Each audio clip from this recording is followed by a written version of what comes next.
नमस्कार। भारतीय स्वर्णकार समाज संपूर्ण देश के 22 राज्यों में प्रतिनिधित्व करता है।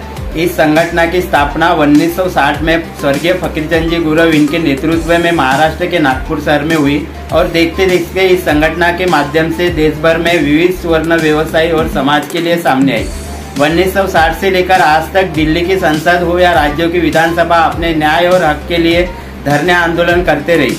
भारतीय स्वर्णकार समाज का संगठन संपूर्ण देश में बढ़ाने का श्रेय दिवंगत राष्ट्रीय अध्यक्ष रामचंद्र जी एरपुड़े इन्हें जाता है। निरंतर देश के विभिन्न राज्यों में भ्रमण करके देश के 22 राज्यों में संगठन का विस्तार किया, लेकिन अचानक श्री रामचंद्र जी एरपुड़े इनके निधन के बाद आज पूरे देश में असंबद्ध का माहौल बना हुआ है। आज हम इसी सिलसिले को आगे बढ़ाते हुए केंद्रीय प्रधान महासचिव इनसे विस्तृत चर्चा करेंगे और आगे की रणनीति इनसे समझेंगे। मैं श्री केंद्रीय प्रधान महासचिव ओंकारेश्वर जी गुरव इनसे निवेदन करता हूं कि आप अपना पूरा परिचय देकर हमें अपने समाज के संगठन के बारे में हमारे समाज को बताइए। मैं ओंकारेश्वर गुरव भारतीय स्वर्णकार समाज का राष्ट्रीय प्रधान महासचिव बोल रहा हूं। भारतीय स्वर्णकार समाज एक भारतीय लेवल पर राष्ट्रीय बहुत बड़ा संगठन है। शुरू में स्वर्णकारों के जितने भी संगठन भारत में हुए इसमें सबसे बड़ा संगठन है। भारतीय स्वर्णकार समाज का जो बेसिक हमारी जो घटना बनी है, बेसिक पाया है कि सभी भारत में रहने वाले सभी सुनारों का ये प्रतिनिधित्व करती है। सुनार नाम का जो जाति है पहले छोटे तबके में और उसमें अलग अलग शाखाओं में बिखरा हुआ है। तो सभी जितनी उपशाखाएं हैं, जितने स्वर्णकार भाई यूपी, एमपी, बिहार, महाराष्ट्र, आंध्र प्रदेश यानी कश्मीर से कन्याकुमारी तक, पूर्व से पश्चिम तक, उत्तर से दक्षिण तक जितना भी है वो सभी स्वर्णकार एक माला में पिरोने का काम भारतीय स्वर्णकार समाज ने 1960 से किया।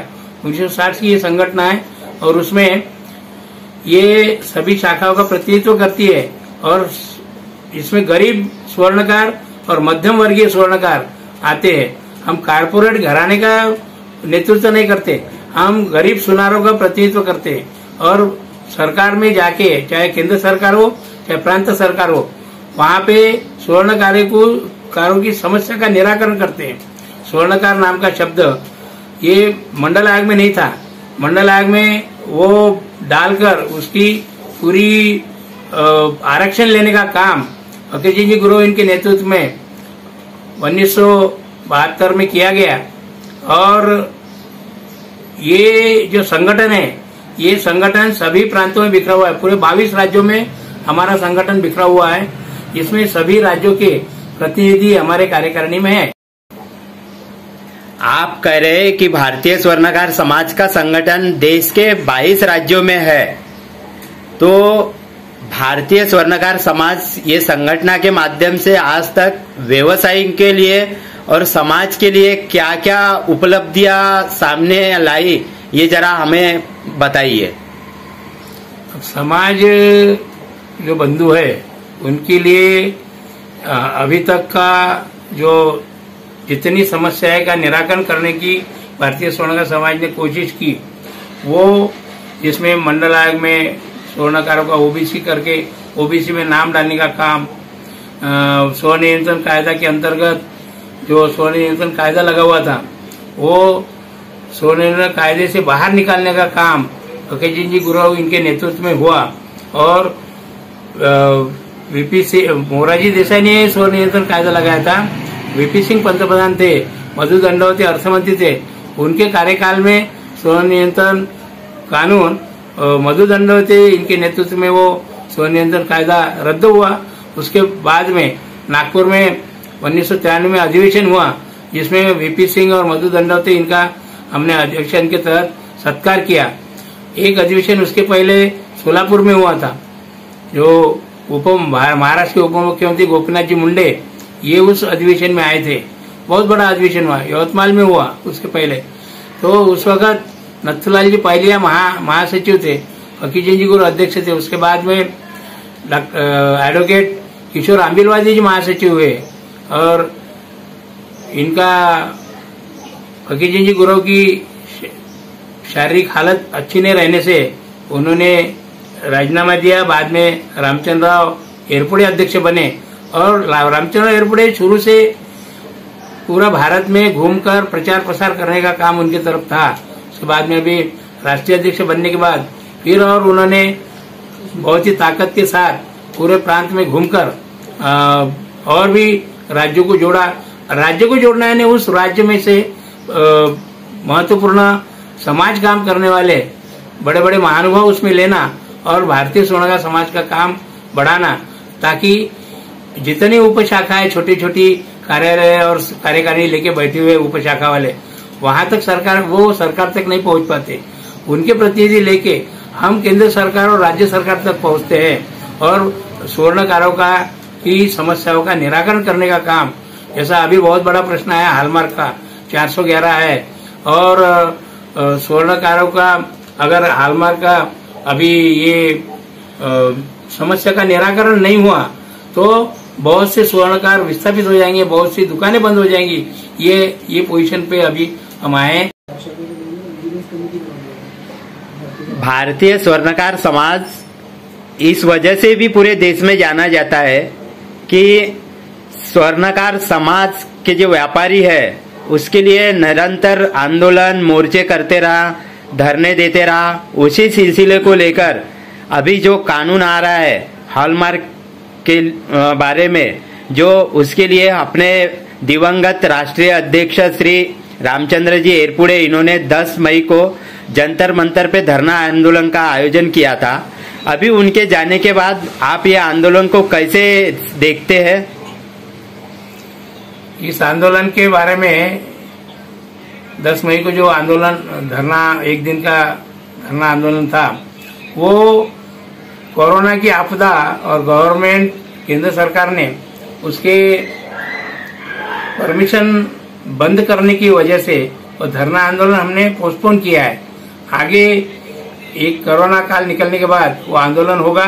उसके जो पॉइंट्स जो है, जो कई लोगों ने हाईकोर्ट में केस भी डाले, तो ये इतना बड़ा 741 जिले भारतवर्ष में रहने के बाद सिर्फ 250 हॉलमार्क सेंटर है और हमारा सुनार कस्बे में रहता है, तालुका में रहता है, जिले में रहता है, तहसील में रहता है, तो वो वहां तक पहुंच नहीं पाता। 400 किलोमीटर हॉलमार्किंग के लिए उसको जाना पड़ता। एक सामान को 35 रुपए देना पड़ता और 35 रुपए के लिए 400 किलोमीटर जाना, और वो सामान लेके जब जाएगा आना जाना, उसके जान माल की सुरक्षा कौन देखेगा? ये भी हमने गवर्नमेंट की तरफ, सरकार की तरफ डिमांड रखा है। भारतीय स्वर्णकार समाज के राष्ट्रीय अध्यक्ष की नियुक्ति कैसे होती है और इसका कार्यकाल कितना होता है? और अभी जो दिवंगत राष्ट्रीय अध्यक्ष इनके निधन के बाद अभी जब तक के नई नियुक्ति होती नहीं तब तक इसका कार्यभार कौन संभालेगा? भारतीय स्वर्णकार समाज के पदाधिकारी हो या राष्ट्रीय अध्यक्ष हो, इनकी नियुक्ति भारतीय स्वर्णकार समाज की जो घटना है उसके तहत होती है। अभी रामचंद्र राव का निधन होने के बाद में ये जो बॉडी है ये जैसी की वैसी रहेंगी। पुराने और नए लोग जो भी इसमें अभी इंक्लूड है उनको सबको विश्वास में लेके बाकायदा इसमें ये कार्यकारिणी चलाई जाएगी। इसमें कोई ये कार्यकारिणी से बाहर नहीं आएगा।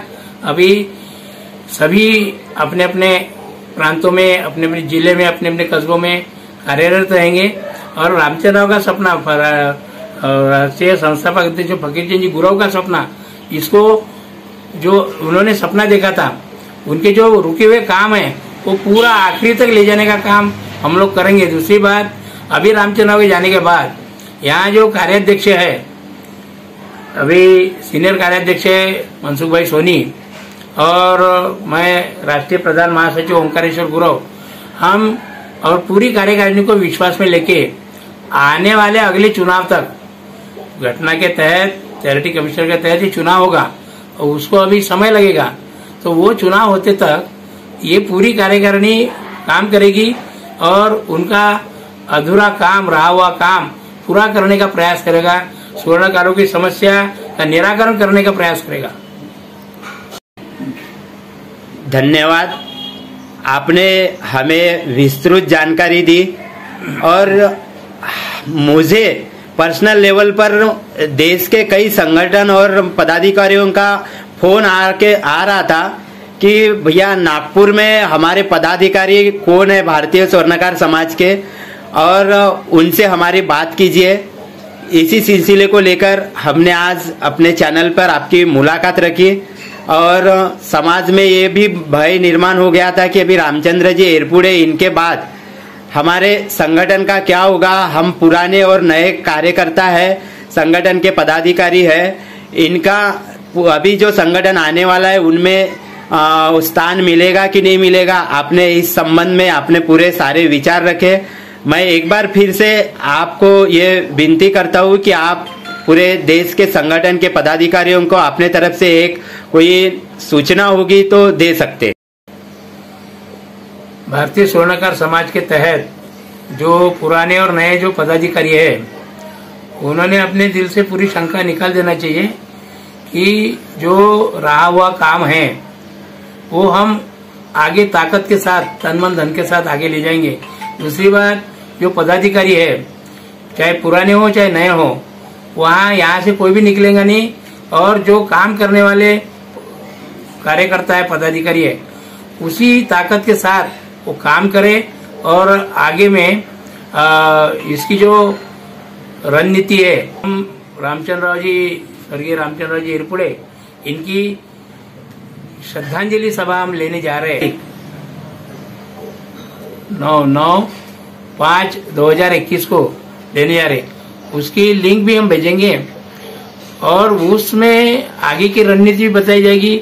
श्रद्धांजलि कार्यक्रम अच्छे ढंग से अपन एरपुड़े जी का करेंगे और आगे की रणनीति बताएंगे, और आगे में भारतीय स्वर्णकार समाज का बैनर पूरे ताकत के साथ सरकार का की तरफ कोई डिमांड हो या कोई स्थानिक लोकल काम हो या किसी गरीब के ऊपर कुछ बात आती है, सामूहिक विवाह हम करते हैं, सामूहिक विवाह होने के बाद भी किसी गरीब का विवाह जुड़ जाता है तो वो भी विवाह हम लगाने का काम करते हैं। बहुत सी बातें, बहुत समस्यापूर्ण, स्वर्णकार बहुत ही समस्याग्रस्त है, उसमें जितना ज्यादा समस्या निकालने का काम भारतीय स्वर्णकार समाज 1960 से करते हैं, उसी टाइप से ये काम चलते रहेगा। और मैं सभी पदाधिकारी और स्वर्णकार बंधु का स्वागत करता हूं कि वो आगे इसी तरीके से ये कार्यकारिणी ऐसी बनी रहेगी और आगे की रणनीति 9 तारीख को बताई जाएगी। इसी प्रकार एक महत्वपूर्ण बात मैं कहना चाहता हूं कि भारतीय स्वर्णकार समाज के तहत ऋग्वेद चैनल का निर्माण किया है और भारतीय स्वर्णकार समाज की सभी गतिविधि इस ऋग्वेद चैनल से पूरे देश के कोने कोने में यूट्यूब के माध्यम से हम देते हैं। तो आप इस ऋग्वेद चैनल को हमेशा देखते रहिए और उसको सब्सक्राइब कीजिए और पूरी समाज की पूरी जानकारी इस ऋग्वेद चैनल से आपको दी जाएगी।